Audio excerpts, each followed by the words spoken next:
Howdy guys, my name is Sofia Guerra and today I'll be going over Lab Video Report 8 with my partner Mayra Landeros and we'll be going over Biochemical Test Part 2. For our introduction, the goal of this experiment was to identify and differentiate gram-negative bacteria based on their ability to decarboxylate the amino acids lysine and orthionine. These biochemical reactions are valuable because many gram-negative enteric organisms look similar under the microscope and share common ground-seen results. So metabolic profiling is needed to accurately identify them. The purpose of the lysine and orthionine decarboxylase test is to determine whether bacteria can remove the carboxyl group from these amino acids.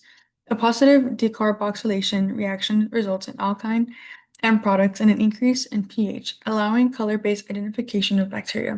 This helps differentiate closely related gram-negative species.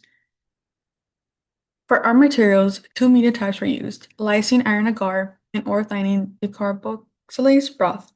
The following microorganisms were inoculated: E. coli, M. morgani, P. mirabilis, S. typherium, C. fraundi, and our unknown gram-negative isolate. For our procedure, for the lysine decarboxylase test, each slant was stabbed through the butt and streaked on the surface.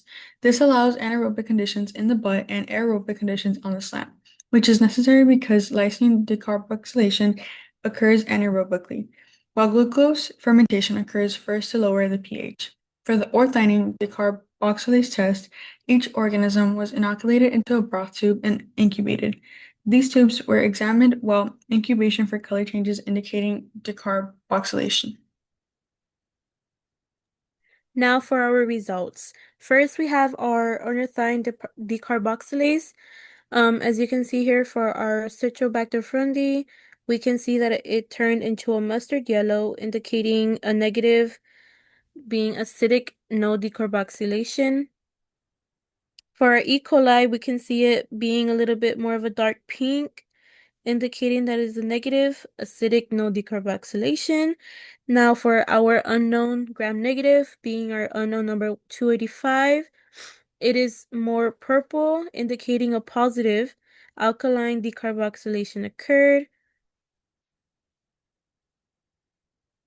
Now for our lysine decarboxylase, we can see here for our unknown 285, there is no growth along the slant or in the butt, indicating no reaction. As for the E. coli, we can see that there is also no growth, meaning no metabolic result, but there is a slight color change in it. For our Salmonella typhimurium, we can see also a color change, it being more lighter. We can see some growth in the butt and no growth in the slant, indicating strong lysine decarboxylation. Now for our Protus mirabilis, we can see slight growth along the slant, indicating weak metabolic activity. Now for our Morganella morgani, we can see also a light color change, growth along the slant, and we can also see a bit of growth in the butt, indicating lysine metabolism. In conclusion, this experiment demonstrated how lysine and ornithine decarboxylase tests can differentiate gram-negative bacteria based on amino acid metabolism.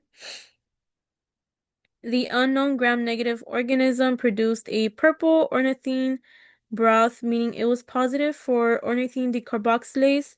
In contrast, E. coli and C. fraundi were negative, where they were shown as pink and yellow. S. typhimurium showed strong growth in lysine medium, consistent with lysine decarboxylation ability. These differences help separate organisms that otherwise appear similar, demonstrating the test value in bacterial identification. Thank you.